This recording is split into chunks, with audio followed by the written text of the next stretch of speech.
If we view relationships through the lens of our mothers and fathers or our grandparents, then we'll be stuck in an era of thinking that it's okay for some people to control relationships, for men to cheat in relationships because they are providers, and for women to stay stuck in learned helplessness because they were dependent on men. In this day and age, people are beginning to feel the discomfort of unhealthy relationships, and they are beginning to take action about how they feel, for how they feel. So you now need to be intentional about your relationships to make sure you are preparing to get into a healthy relationship rather than to get into a relationship only, and to do inner work so that you are grounded in who you are, to strengthen your sense of self and your self-relationship, to be able to manage and regulate yourself, and to be empathetic towards yourself and towards others.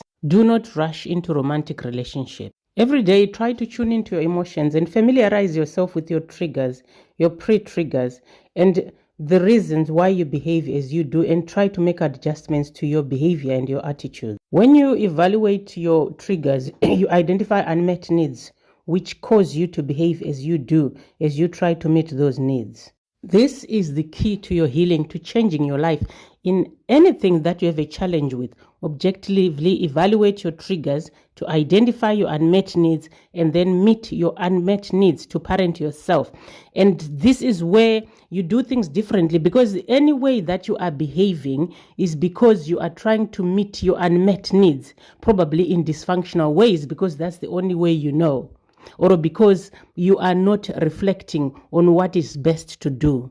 If you have recurring patterns such as clinginess, insecurities, control, poor communication, lashing out verbally or physically, and trying to make something happen or over-functioning, then you need to recognize the unmet needs underlying these behaviors and try to parent yourself, meet those needs yourself. Be your own parent and meet your needs in best interest. Make reasonable requests from your partner, and also engage your circle, as well as trying to meet your needs with greater good. Because nobody wants to be subjected to abuse or to abusive patterns or abusive attitudes and behaviors in this short life.